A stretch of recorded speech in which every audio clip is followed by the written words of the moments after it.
Olá, mais um estudo no Verdade e Erro. Hoje vai ser sobre idolatria. O que é idolatria segundo a Bíblia? E dessa vez eu trouxe um convidado, é o Dr. Carlos, que esteve aqui uma vez já me ajudando. E mais uma vez ele está aqui. Obrigado, Carlos. Eu que agradeço, Fabinho. É sempre bom a gente estar aqui, a gente discutir a palavra de Deus, a gente passar um pouco daquilo que a gente sabe para outras pessoas, que a gente possa alcançar várias pessoas com essa temática, uma temática forte. E que Deus nos abençoe. Amém, Carlos. Carlos, de acordo com a Bíblia, o que vem a ser idolatria, Carlos? Fábio, para a gente discutir com relação a essa temática, a gente precisa entender o que é o conceito de idolatria segundo o dicionário, para ficar mais próximo das pessoas. O conceito, segundo o dicionário, é o culto ou adoração prestada a ídolos e mais ou qualquer coisa que ocupe o lugar principal na vida de uma pessoa. Quando a gente fala de idolatria, idolatria no sentido espiritual é aquilo que a gente a gente presta um culto, a gente coloca no lugar de Deus. Qualquer coisa que a gente coloque no lugar de Deus, que tome mais tempo em nossa vida, mais do que Deus, é entendido como idolatria. Sim. E eu vou colocar um vídeo aqui, Carlos, para a gente reagir, que fala um pouco sobre isso, sobre idolatria, né? Vamos ver o que ele fala aqui sobre esse tema.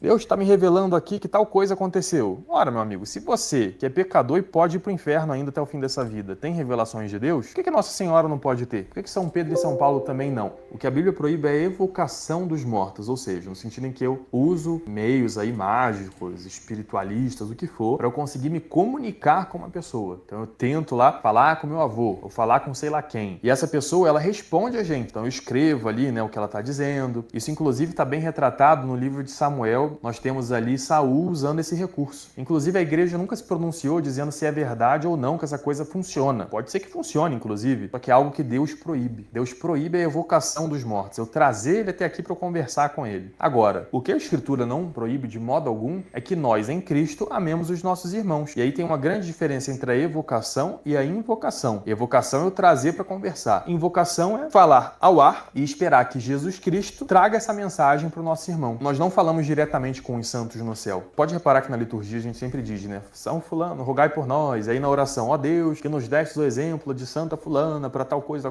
concedei que nós tenhamos a mesma virtude e tal. Então nós sabemos que conversamos diretamente com Deus, mas ao mesmo tempo a gente faz invocações dos santos pedindo que eles rezem por nós e Deus, na medida em que ele acha conveniente, na medida em que essas pessoas estão unidas a ele, ele dá essa revelação para elas. Igual em Atos dos Apóstolos, quando São Paulo se converte e Deus faz uma revelação para Ananias, ó, tá vindo aí São Paulo, mas ele tá converso, pode confiar. Tá. Então, Carlos, aqui ele está dizendo o seguinte. Ele está dizendo, então, que quando você pede para um santo, uma pessoa que existiu aqui na Terra, só que ele morreu, e agora, de acordo com a Igreja Católica, ele está no céu, você faz evocação a ele, mas é através dele que Deus responde. Então, aqui a gente está falando sobre idolatria.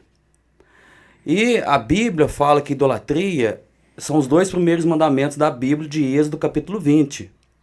Você gostaria de ler pra gente o Êxodo capítulo 20, Carlos? Porque em Êxodo capítulo 20 é relatado os 10 mandamentos. A partir do versículo 3 é o primeiro mandamento, Carlos. Perfeito. Não terás outros deuses diante de mim. O versículo 4 nos diz o seguinte: não farás para ti imagem de escultura, nem semelhança alguma do que há em cima dos céus, nem embaixo da terra, nem nas águas debaixo da terra. Não as adorarás, nem lhes darás culto, porque eu sou o Senhor teu Deus, Deus zeloso, que visita a iniquidade dos pais dos filhos até a terceira e quarta geração daqueles que me aborrecem. E faço misericórdia até 1000 gerações daqueles que me amam e guardam os meus mandamentos. Então tá, então no primeiro mandamento, não terás outros deuses diante de mim. E então não terás outros deuses diante de mim. Olha só, é com referência a ele não quer que coloque nada na frente dele que seja um deus. E no versículo adiante aí do segundo mandamento, não farás para ti imagem de escultura, nem alguma semelhança no que é em cima nos céus, embaixo na terra, nas águas. Então, neles darás culto, né, Carlos? Você tem alguma coisa a falar sobre esse versículo? É o interessante que está aqui e de repente outras pessoas podem levar o conceito do seguinte, mas então eu não posso ter uma foto, eu não posso ter um urso de pelúcia, eu não posso ter qualquer coisa que se assemelhe, se é uma imagem daquilo que está sobre o céu, sobre a terra, Uma foto sua? uma foto, qualquer coisa que seja. De repente a gente está com, para nós adventistas, os estudos bíblicos, eles vêm ilustrados. De repente a gente então não vai poder ter esses estudos. A questão não é essa, a questão é prestar culto a essas imagens. O fato de eu ter uma foto não me diz nada, o fato de eu ter uma imagem não me diz nada. De repente eu poderia ter uma imagem do Fabinho na minha casa e ela vai continuar lá porque eu não estou prestando culto. O fato seria, assim como nas Copas de antigamente tinha aquele bonequinho que ele era cabeçudinho assim, a turma acredito que lembre disso. Se eu tivesse ele em casa, eu tava prestando culto para ele, eu tava idolatrando ele, não. O fato é que eu não prestava culto para aquela imagem era irrelevante para mim, ela não tinha valor simbólico nenhum para mim e ela tava ali naquele canto. Então, o que vai bater muito em cima, o que vai ser levado em consideração é dar culto àquela imagem, isso que vai ser levado em consideração.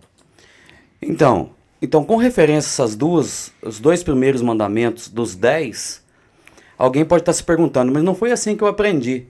Carlos, porque quando eu fiz o catecismo, eu não aprendi esses mandamentos.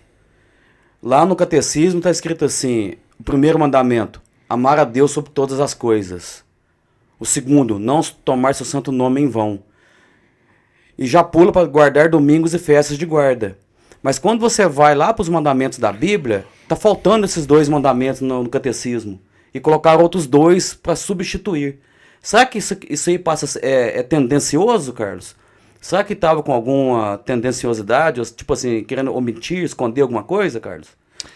É interessante a tua colocação com relação a isso, né, Fabinho? Porque a Igreja Romana, que é a principal defensora com relação a essa adoração a imagens, ela fala que aquilo não é adoração, é veneração. Mas o fato de, na base, o que é a base do cristão? É a lei de Deus e a palavra de Deus. Na base da lei, ela ter trocado essa questão dos mandamentos, por si só, ela já endossa o entendimento das outras pessoas de acharem que ela fez aquilo ali com algum intuito. E esse intuito era de que ela abrisse margem para que ela pudesse adorar imagens e de repente Deus era deixado de lado nessa situação. Então tá, então vamos terminar só de ver essa reação, porque vai dando mais corpo pra gente, o que a gente tá querendo dizer aqui, né? Vamos ver o que ele fala. Da mesma forma, nós temos isso também com os santos. A gente também pode rezar para eles. E Deus dá esse poder, como nós vimos ali em Apocalipse 20, deles interferirem. Deus pode dar esse conhecimento para eles. Uma vez que estamos unidos a Deus, nós nos tornamos uma só coisa com Ele. A gente passa a viver a vida divina. Nosso Senhor Jesus Cristo, Ele diz isso, né? Que quem conhece o Pai senão o Filho? E a quem o Filho quer revelar. Tem coisas que não pertencem à nossa natureza. Por exemplo, conhecer uma coisa que está acontecendo do outro lado do mundo. Ou nós no céu conhecer o que se passa na terra. Isso não é da nossa natureza. Mas também não é da nossa natureza saber quem é o Pai, ver a Deus face a face. Isso é sobrenatural, tá acima da gente. Então o que Deus faz é comunicar a vida dele pra gente com a graça, tanto para que a gente consiga ver a Deus face a face, que é o mais importante, a Lumen Glória, como também outros atributos dele, por exemplo, do conhecimento dessas coisas. Ele pode contar essas coisas pra gente. Inclusive, muitos protestantes acham que tem essas revelações, e talvez tenham mesmo, né? No Espírito, são batizados também, se tem boa vontade, pode ser que eles tenham. No sentido de que eles falam, Deus está me revelando aqui que tal coisa aconteceu. Ora, meu amigo, se você, que é pecador e pode ir pro inferno ainda até o fim dessa vida, tem revelações de Deus? Por que Nossa Senhora não pode ter? Por que São Pedro e São Paulo também não? Eles que na Escritura está dizendo que interferem nesse mundo. Esse é o raciocínio que a gente precisa fazer. Deus... Ali ele falou que o apóstolo Paulo, a mãe de Jesus, eles podem também estar no céu, então, respondendo e ajudando a gente com as orações que a gente faz aqui para eles. Para eles irem e serem intercessores entre nós e Deus, para que Deus atenda nossas orações. Isso não vem a ser uma idolatria, cara, de acordo com a Bíblia, que não fala que é só Deus que é o nosso Deus, não terás outros deuses diante de mim, não farás para ti imagem de escultura. Então, quando você ajoelha diante de uma imagem do apóstolo Paulo, ou a imagem da Virgem Maria, e pede para ela interceder diante de Deus, Isso vem a ser uma idolatria, de acordo com a Bíblia? Ou uma veneração? Ou veneração e idolatria passa a ser a mesma coisa? Eu acho que para a gente entender essa temática, Fabinho, com relação à Virgem Maria estar intercedendo, a gente precisa entender que a Bíblia nos diz que, e a gente é sola a Escritura, a Bíblia nos diz que há só um mediador entre nós e Deus, que é Jesus Cristo. O primeiro ponto é esse. O segundo ponto que a gente precisa entender é o estado do morto depois do acontecido, o estado da pessoa após a morte.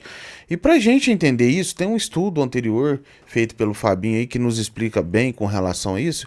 E a gente sabe que, a não ser aquelas pessoas descritas na Bíblia, que elas foram assuntas aos céus, outras pessoas não estão lá.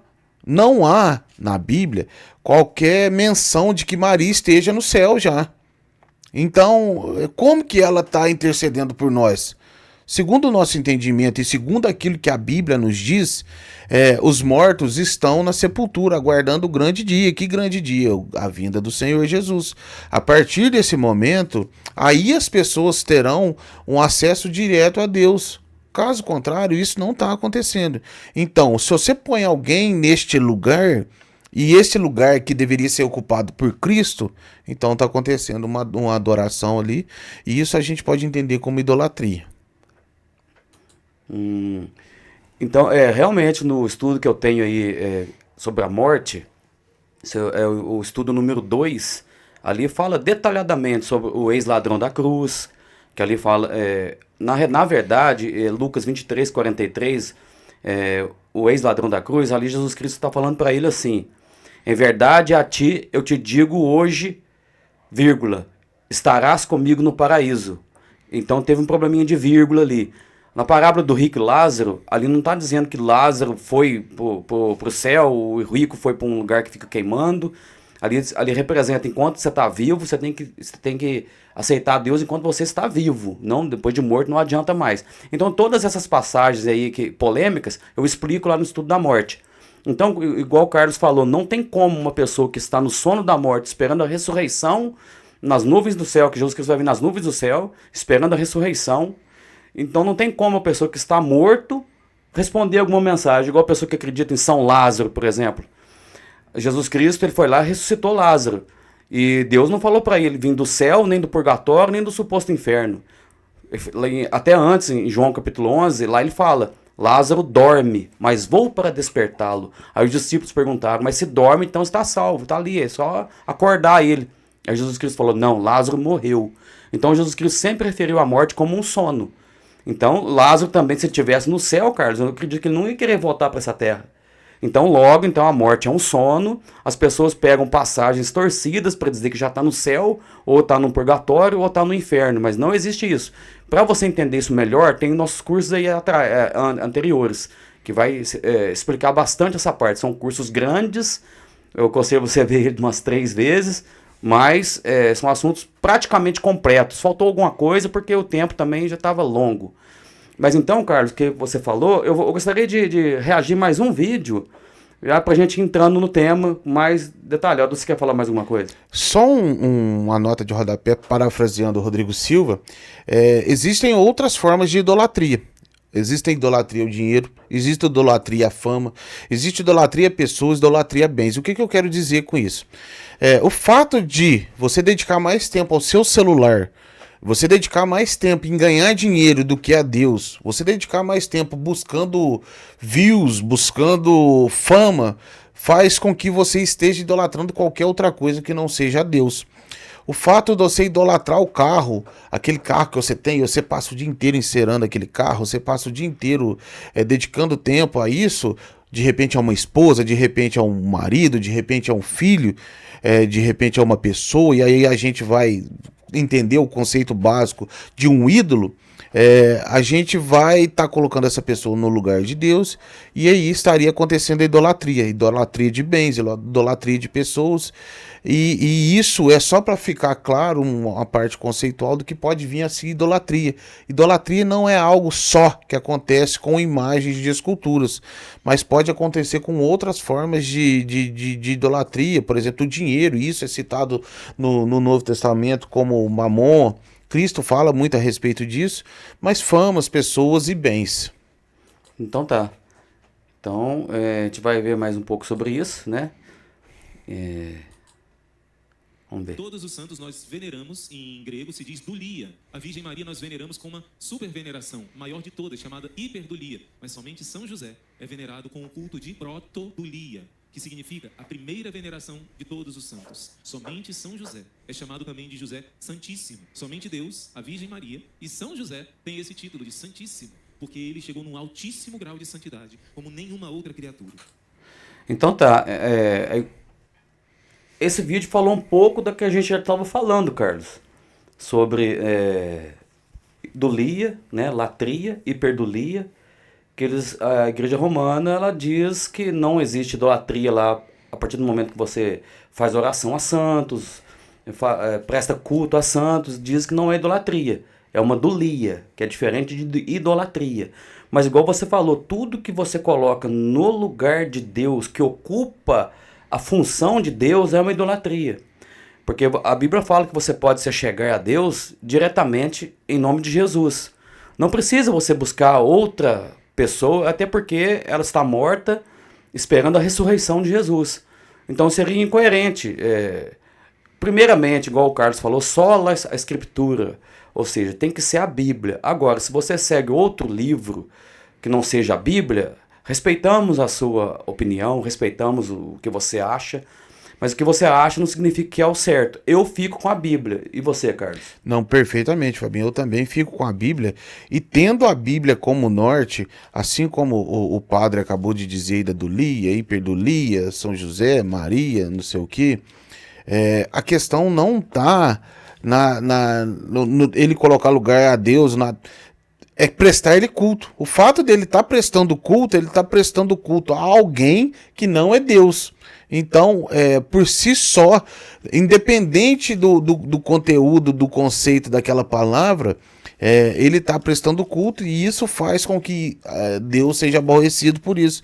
E isso faz com que ele não tenha misericórdia do seu povo, que assim o age.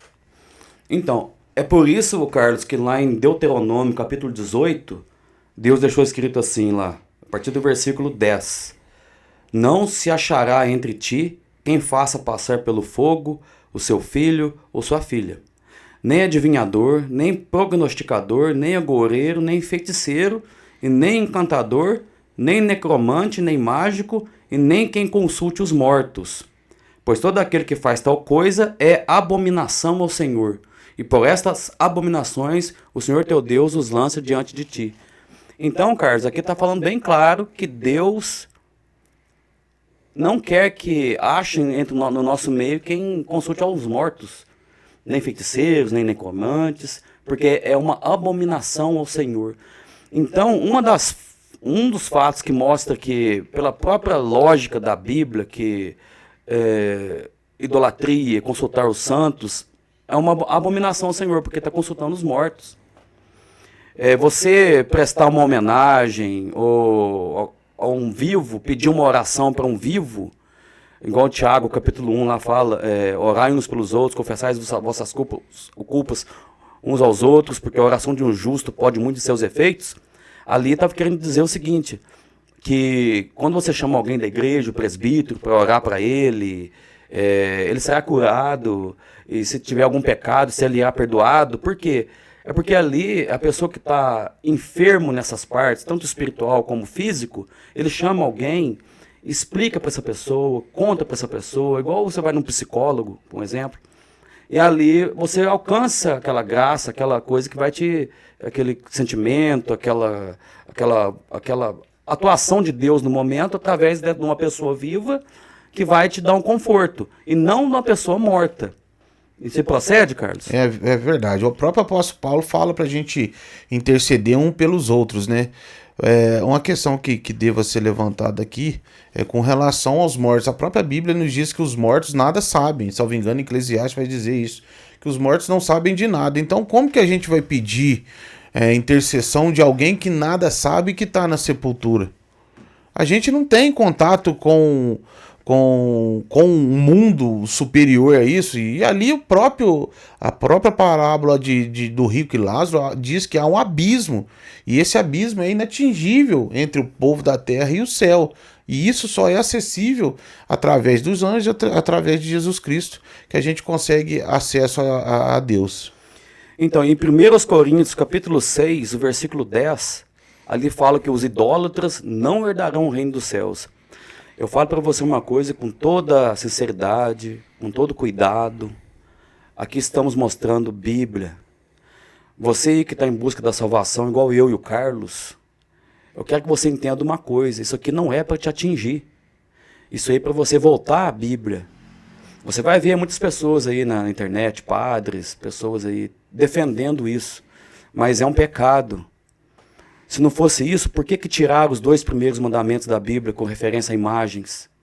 Se eles não devessem nada, por que tirou? É porque lá em Daniel 7:25, lá fala que já ia tirar a lei de Deus, um poder que não era dirigido por Deus, iria tirar e mudar a Bíblia. Então é por isso que a gente está aqui. A gente está aqui não é para ofender ninguém, é para voltar as pessoas à Bíblia. Porque lá, igual o Carlos falou, não é só a questão de adorar pessoas que morreram. Eu já fiz promessa para santo na época que eu não conhecia a verdade. Depois eu arrependi, voltei atrás, eu sei que não foi ele. Não é o santo que faz a cura, sabemos disso.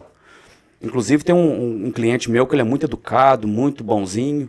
Ele até me mostrou para mim, mandou para mim pesquisar e eu vi, realmente. Não são os santos que fazem a cura, e sim Deus. Aí ele falou que pode pedir ao santo, sim. O santo vai fazer uma intercessão com Deus e Deus que vai fazer a cura. Mas não, o santo não sabe de nada. É muito bonito, Carlos. Eu acho bonita essa doutrina, se for ver pelo fato de bonito.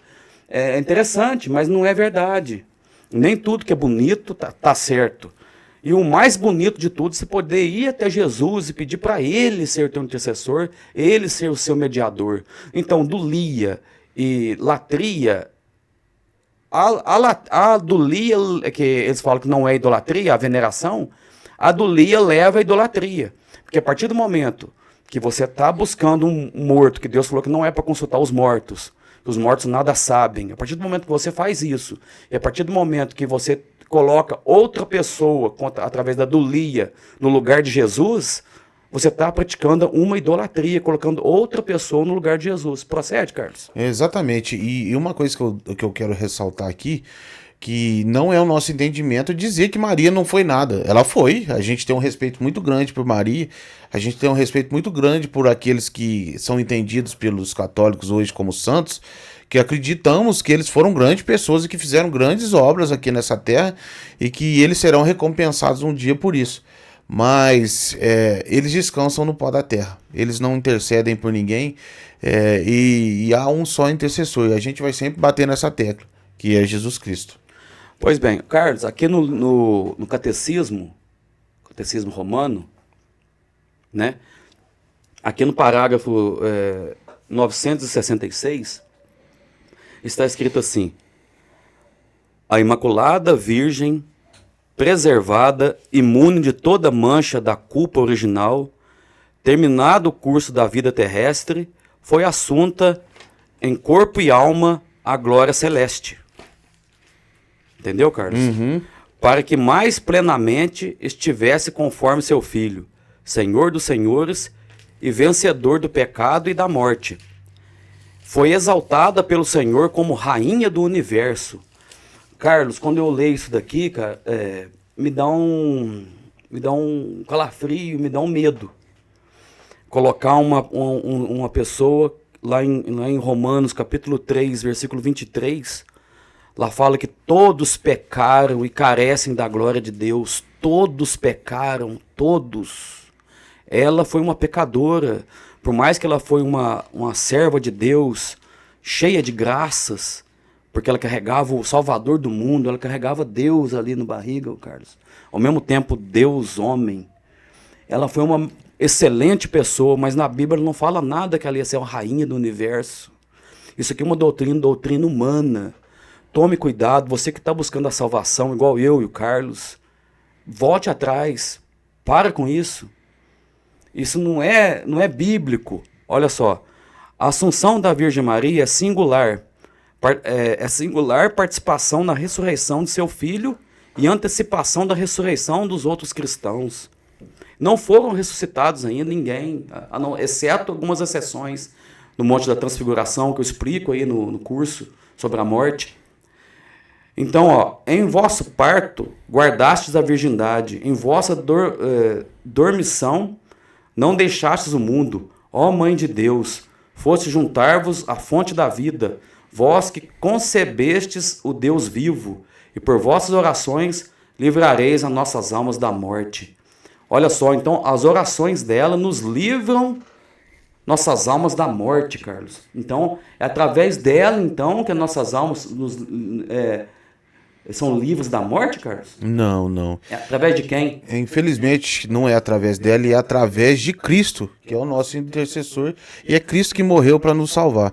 E eu acredito que Maria possa ter salvo muitas almas, mas no tempo dela, enquanto ela tinha vida. Acredito eu que ela possa ter feito orações por pessoas naquele tempo, e ela possa ter salvo muitas pessoas, levado muitas pessoas a Cristo, mas não mais nesse tempo que a gente vive hoje. E no parágrafo 967 do Catecismo fala assim: ela é nossa mãe na ordem da graça. Por sua adesão total à vontade do Pai, à obra redentora de seu Filho, a cada moção do Espírito Santo, a Virgem Maria é para a Igreja o modelo da fé e da caridade. Sim, com isso ela é membro supereminente e absolutamente único da Igreja, sendo até a realização exemplar da Igreja. No entanto, seu papel em relação à Igreja e a toda a humanidade vai ainda mais longe. De modo inteiramente singular, pela obediência, fé, esperança e ardente caridade, ela cooperou na obra do Salvador para a restauração da vida sobrenatural das almas. Por esse motivo, ela se tornou para nós mãe na ordem da graça. A Bíblia não menciona que temos que ter uma mãe na graça. Isso é tudo doutrina humana. Porque a igreja romana ela pega muito no magistério e na Tradição. Na tradição, né? E isso não está certo. Devemos ter tradição? Sim, desde que ela não interfira na Bíblia. Em 1 Tessalonicenses 2,15, lá fala para guardar a tradição. Não me engano se é 2 Tessalonicenses ou 1, 2,15. Lá fala da tradição. Mas a tradição desde que ela não entra em confronto com a Bíblia. Lá em Mateus capítulo 7, lá está dizendo isso. Marcos capítulo 7, lá diz, a partir do versículo 22, que as pessoas negligenciavam a palavra de Deus seguindo a tradição dos homens e anulando o mandamento de Deus.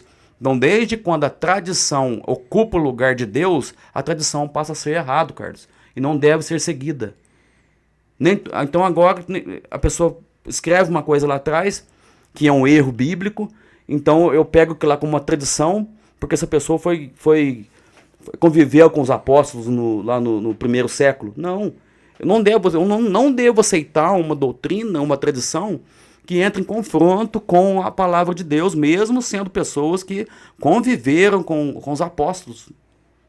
Não é isso, Carlos? E a gente vai ver que ali no tempo de Jesus Cristo, os sacerdotes que viviam naquele tempo, eles tinham eles já viviam em uma idolatria. Essa idolatria mamon ao dinheiro. Jesus Cristo por algumas vezes entrou no templo e expulsou os cambistas que ali tinham. E essa tradição pregada pela Igreja Católica, ela veio desses sacerdotes.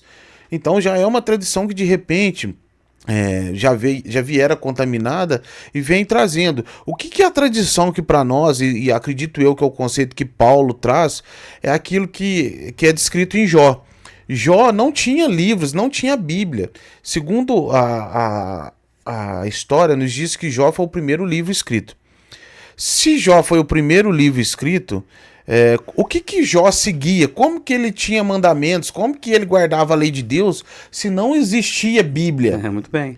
É tradição. Aquilo era passado de boca a boca e chegou para ele e Jó sabia o que ele precisava fazer. Aquilo ali é uma tradição.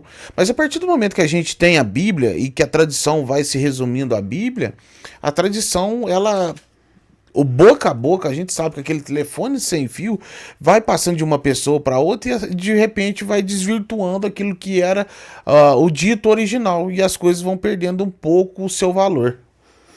Então, e aí a gente tem que tomar cuidado quando a Bíblia fala alguma coisa e a pessoa quer dizer outra com a tradição. Por exemplo, lá em 1 João capítulo 2, lá está escrito assim: Filhinhos meus, estas coisas vos escrevo para que não pequeis. Se todavia alguém pecar, temos advogado junto ao Pai, Jesus Cristo, o justo. Então aqui, o Dr. Carlos, aqui está falando sobre advogado. Então quem que é o nosso advogado segundo a Bíblia? Jesus Cristo. Mas vamos ver o que o catecismo fala? Perfeito. No parágrafo 969. Esta maternidade de Maria na economia da graça perdura ininterruptamente a partir do consentimento que ela fielmente prestou na anunciação e que sobre a cruz resolutamente manteve até a perpétua consumação de todos os eleitos. Assunto aos céus, não abandonou este munus salvífico, mas por sua múltipla intercessão continua a nos alcançar os dons da salvação eterna. Por isso, a bem-aventurada Virgem Maria é invocada na Igreja sob os títulos de advogada, auxiliadora, protetora e medianeira. Então, de acordo com o catecismo, aquilo também ela é uma advogada E uma mediadora. e uma mediadora. Medianeira é mediadora. E lá em 1 Timóteo, capítulo 2, versículo 5, o Carlos vai abrir para a gente ali. 1 Timóteo 2, 5. Então aqui foi bem claro. Aqui para a Igreja Romana ela é uma advogada, uma auxiliadora, uma protetora e uma medianeira. E quem que é o nosso único mediador? Que aqui eles falam que ela não é mediadora, ela é uma intercessora. Mas aqui está falando medianeira. O capítulo 5 de 1 Timóteo 2 nos diz o seguinte: porque há um só Deus e um só mediador entre Deus e os homens, Jesus Cristo, homem. Então é só Jesus, até porque é Jesus que ressuscitou, Jesus que pagou os nossos pecados, ele foi o sacrifício perfeito. João capítulo 1, versículo 29, o João Batista fala: eis o Cordeiro de Deus que tira o pecado do mundo. Em Romanos 3, 23, lá fala que todos pecaram, inclusive a Virgem Maria. Porque lá em Atos capítulo 1, do 9 até o 11, a ascensão de Jesus, ela estava ali. E Jesus pediu para João tomar conta dela. Ela continuou aqui nessa terra. Ela, os irmãos de Jesus, ela continuou aqui, Carlos. E provavelmente ela morreu, está aguardando a volta de Jesus. Não sabemos o que aconteceu com ela, que algumas pessoas foram ressuscitadas na ressurreição de Jesus. Ela ainda estava viva. Não sabemos se Deus quis levar ela, mas provavelmente não. Porque todos aguardam a ressurreição, né? E mesmo se ela tivesse ressuscitado igual Moisés, que aparece no Monte da Transfiguração, isso não daria autoridade para ela de tomar o lugar de Deus, um dos lugares de Deus, inclusive de ser mediador, inclusive de responder às nossas orações, até porque só Deus é onipotente, onisciente, onipresente, só Deus pode estar em todo lugar ao mesmo tempo. Maria não pode responder orações de todo mundo, mesmo se ela estivesse lá, porque ela não é onipresente, onisciente e onipotente, ela não tem os atributos de Deus. Então, ela está aguardando a ressurreição na volta de Jesus, ela não é mediadora, só existe um mediador, só existe um advogado, que é Jesus Cristo. Perfeitamente. E a gente vai tocar um pouco nesse ponto de Maria, porque se pudéssemos levar em consideração um que poderia ser mais santo, seria Maria, porque ela foi a mãe de Deus aqui na Terra. Ela foi aquela que foi privilegiada, e o anjo nos diz isso quando ele encontra com ela, que ela foi privilegiada de ser a mãe de Deus. Nada mais do que isso. Quando ele diz Ave Maria cheia de graça, ele está dizendo, primeiro, ele saúda ela, assim como naquela época a saudação era Ave César.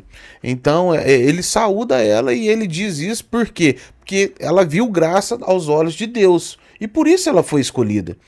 Mas acredito eu que, se não fosse ela, apareceria uma outra pessoa que fosse virgem e que ia compor o lugar dela. E o fato dela ser virgem, a história não nos diz isso, e a Bíblia não nos diz isso, que ela permaneceu virgem até o fim da sua vida.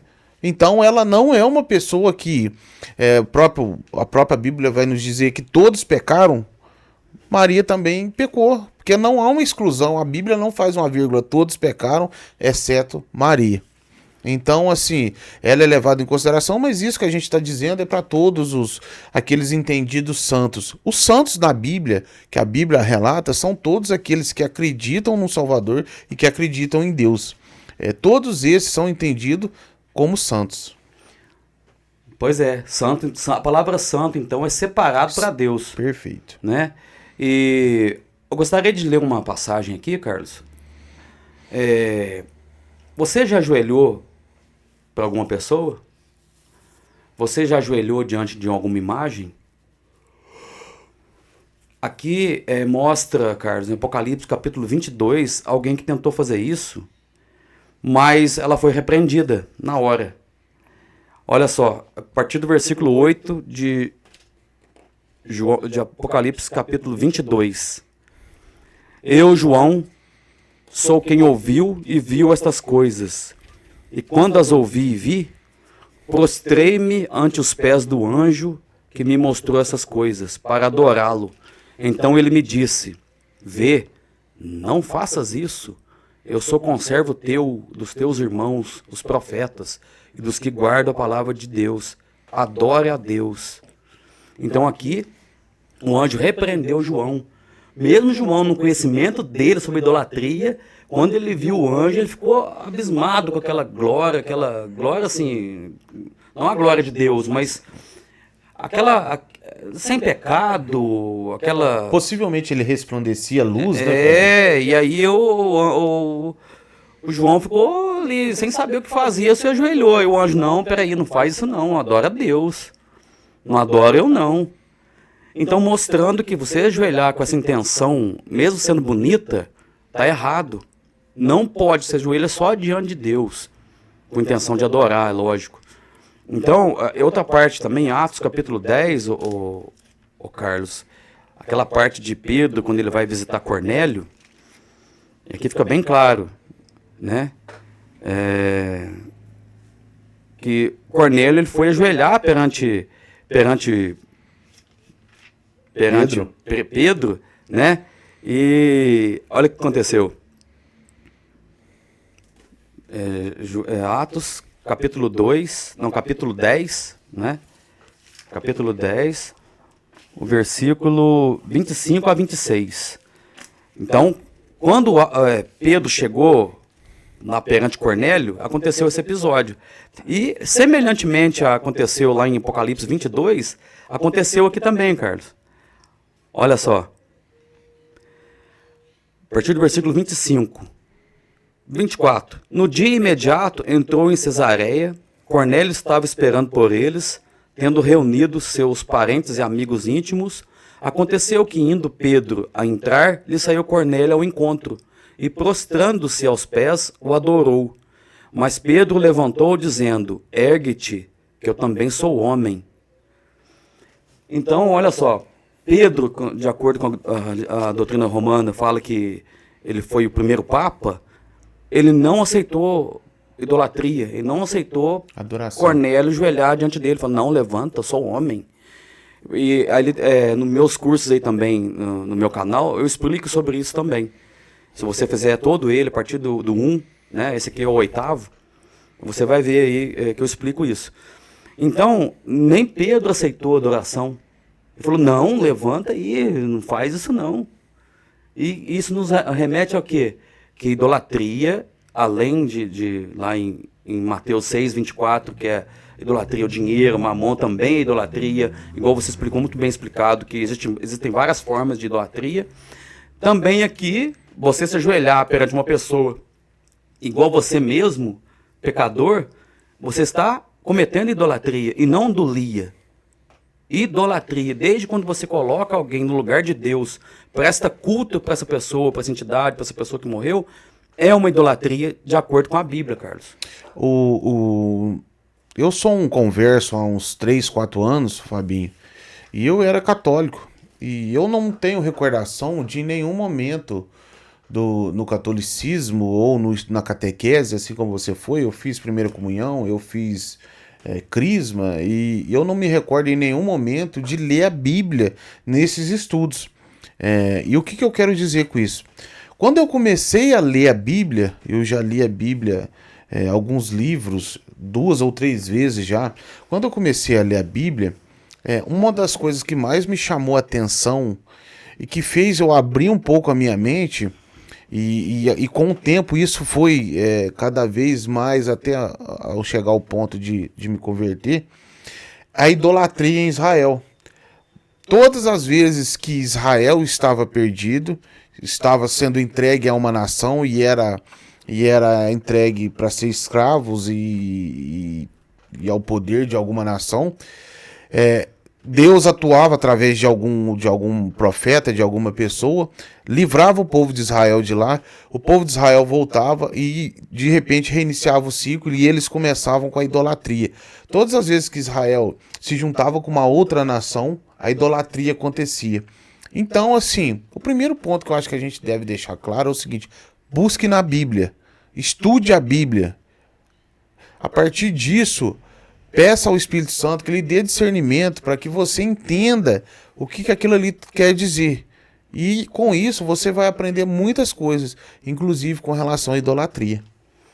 Pois bem. Carlos, eu quero reagir mais um vídeo aqui. Vamos ver o que é. Porque vai nos dando mais o corpo que a gente precisa aqui, né? Pois bem. Como é que eu lidei com as imagens na igreja católica, sendo que antes eu era evangélica? Quando eu era evangélica, eu confesso que eu tinha muito medo das imagens. Eu até achava que podia sair alguma coisa ruim daquelas imagens. Note bem, Carlos, aqui, o que nós temos aqui? Ela era evangélica, ela já sabia sobre idolatria, e ela disse que tinha medo das imagens. Aí então aqui ela se converteu ao catolicismo. Até então o que a gente está entendendo é isso. Até aqui ela se converteu ao catolicismo, então vamos ver o que ela continua falando. Só que eu percebi que eu tava usando muito os meus sentimentos baseado naquilo que a lavagem cerebral que me foi feita, e muito menos a razão para.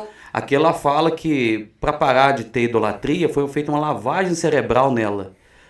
Então é o que a gente está tentando alertar as pessoas aqui. Alguns vão entender que é uma lavagem cerebral, mas é Bíblia. Eu já mesmo mostrei que foram tirados os 2 primeiros mandamentos originais de Êxodo 20. Isso já tem uma omissão tremenda. A Bíblia fala que não é para tirar nada da Bíblia. Tiraram justamente a parte que Deus escreveu com seu próprio dedo. Lá em Êxodo 31:18, lá fala que os 10 mandamentos Deus escreveu com seu próprio dedo em tábuas de pedra. E aí vai a uma determinada religião e tira os mandamentos e ensina isso daí.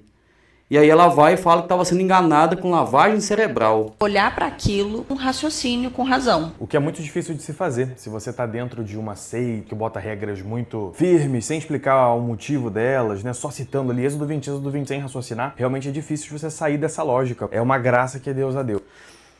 Note bem, Carlos, ali ele falou que quando você fica só repetindo Êxodo 20, é o que a gente está falando aqui. A gente está repetindo Êxodo 20 e mostrando os mandamentos. Ali ele diz que está errado. Você não pode ficar mostrando a Bíblia, não, Êxodo 20. Mas essa é a verdade, Carlos. Nossa intenção que é a melhor possível é te mostrar na Bíblia o que está acontecendo. E aqui ele está fazendo uma sátira, Carlos.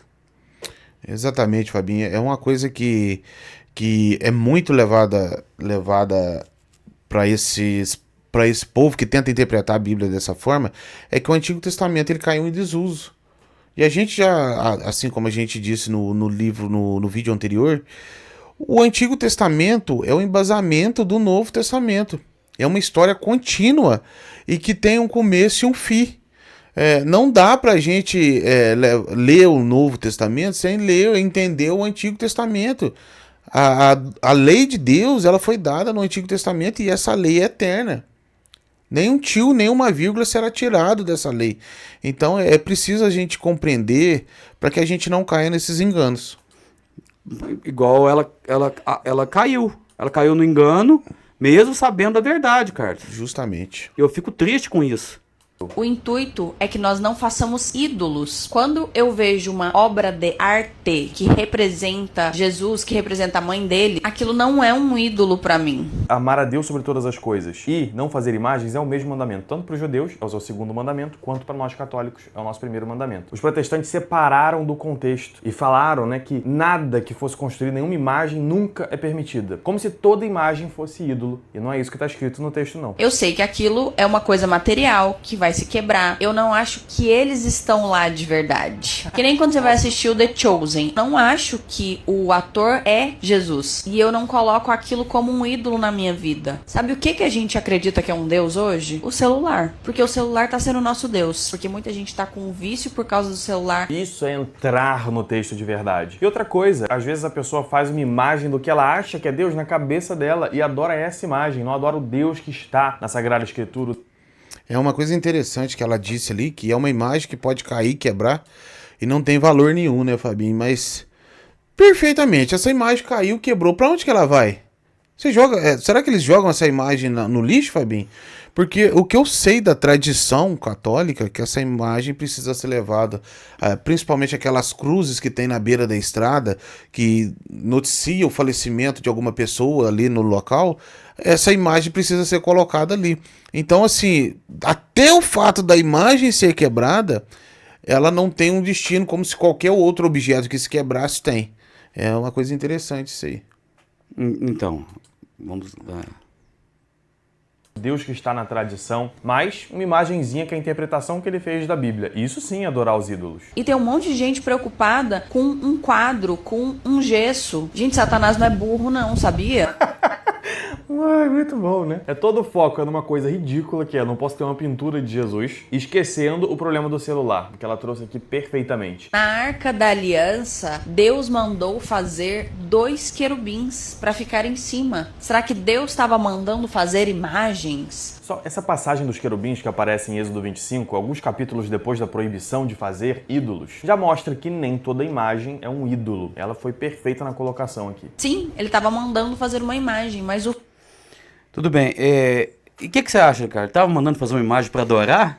Não, na verdade não. Deus estava fazendo só uma simbologia daquilo que deveria, os anjos como representam a proteção ali da arca. Isso. E então era só uma simbologia, não tinha nenhum, era como se fosse um enfeite para a arca, não teria nenhum resultado se eles não tivessem ali. Até uma contradição, às vezes, de Deus mesmo, se ele tivesse feito uma imagem, ele mandou fazer falar que não é para fazer. Então, Êxodo 25, os anjos, no propiciatório, com as asas abertas e o rosto para baixo, as asas abertas significa proteção ali, e a cabeça baixa é uma reverência às coisas de Deus, porque o propiciatório representava isso, né? Representava um respeito ali para as coisas de Deus. E então não foi para adorar, não. Inclusive, quando lá em Josué, não, a serpente, Números capítulo 21, a partir do versículo 4, estava tendo um problema ali no deserto, Carlos. As pessoas estavam sendo picadas por serpentes abrasadoras, terríveis. E aí eles clamaram, tem misericórdia da gente aqui. Então Deus mandou fazer uma serpente de bronze, em Números capítulo 21, do 4 até o 9. E ali, Carlos, e fala para o povo aí que quando eles olharem para a serpente, eles serão curados com fé. E aí eles olhavam e foram curados. Serpente de bronze porque estavam sendo picados por serpentes. Só que não era para adorar também. Tanto que não era para adorar, que lá em 2 Reis, capítulo 18, no versículo 4, quando essas pessoas, outras pessoas ali, começaram a adorar essa serpente, que até os dias bem depois daquele fato de Números, capítulo 21, da época de Moisés, começaram a adorar isso aí, Carlos. Começaram a adorar essa serpente de bronze que estava em algum lugar. Só que quando começaram a adorar o rei Ezequias, o que ele fez? Mandou destruir tudo, ó. A partir do versículo 4 de 2 Reis 18. Removeu os altos, quebrou as colunas e deitou abaixo o poste ídolo e fez em pedaços a serpente de bronze que Moisés fizera, porque até aqueles dias os filhos de Israel lhes queimavam incenso e lhes chamavam Neustã. Então eles estavam adorando, queimando incenso. Então queimar incenso, homenagem também é idolatria. Eles estavam prestando culto, Prestando né? culto. Aquilo que Deus proíbe, né? Repete o livro só para ficar claro, Fabinho, só para a pessoa quando se precisar estudar. 2 Reis, capítulo 18, versículo 4. Exatamente. A gente vai ver que a Bíblia é cheia de tipo e antítipo que remetiam a Jesus Cristo. E a serpente era assim como ela, porque quando Jesus Cristo vai falar ali, salvo engano, em João, com Nicodemos, no encontro que eles tiveram à noite, Jesus Cristo fala para Nicodemos, ó, importa, assim como a serpente foi levantada no deserto, que eu seja levantado. Então, é uma demonstração daquilo que viria. Aham. O que mais? Satisfeito. Você tem mais algum comentário, Carlos, sobre esse tema de idolatria? Porque a minha preocupação é que as pessoas estão reclamando que está bem grande os cursos e não estão fazendo, mas é um tema tão importante, faltou mais alguma coisa. Falta muita coisa, a gente precisa falar sobre muita coisa. Existem algumas passagens que de repente são teses de defesas usadas por quem de repente possa contra-atacar esse vídeo, que poderiam ser citadas aqui, poderão ser citadas em um momento oportuno, mas o que a gente quer dizer é o seguinte, em primeiro lugar e último lugar é Deus. Deus deve ser o único na nossa adoração. Deus deve ser o único a quem devemos prestar culto. Existe um intercessor, claro que existe. E esse intercessor é Jesus Cristo. Não existe outra pessoa, ou ser, ou anjo, ou qualquer outra coisa que possa interceder entre nós e Deus que não seja Jesus Cristo. E não existe outro caminho. Jesus Cristo diz que Ele é o caminho, a verdade e a vida. Então, que a gente possa buscar isso e ter conhecimento, que a gente possa buscar esse conhecimento. O conhecimento é tão fácil. Gente, ó, palavra de Deus. Deus deixou um manual para nós que a gente possa ler, que a gente possa buscar e que a gente possa conhecer... Bíblia, Ave Maria. Justamente, a gente está tentando buscar estudo de todas as formas, de todas as doutrinas, porque seja embasado o nosso estudo. Mas, infelizmente, o que prevalece vai ser a Bíblia e infelizmente, a palavra de Deus, para alguns, ela é forte e pode ser que magoe. Mas então esse é o nosso estudo. Eu espero que vocês entendam a nossa verdadeira intenção aqui, que é esclarecer. Martinho Lutero, quando ele começou a reforma protestante, ele não quis fazer a reforma de fora para dentro, ele quis de dentro para fora, mas eles não quiseram.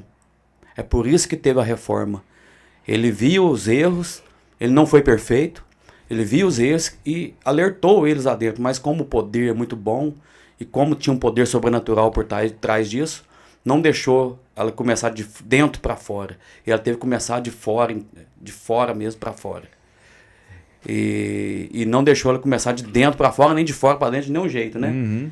E ele sempre atacou e sempre criticou a reforma. Então, Carlos, esse é o nosso estudo, que vocês possam fazer. Entre no canal, faça os cursos aí, se inscreva se você gostou, né? Dê o like para que esse vídeo alcance mais pessoas. Então esse é o nosso estudo de hoje, que o Senhor Jesus te guarde. Fica com a paz de Deus.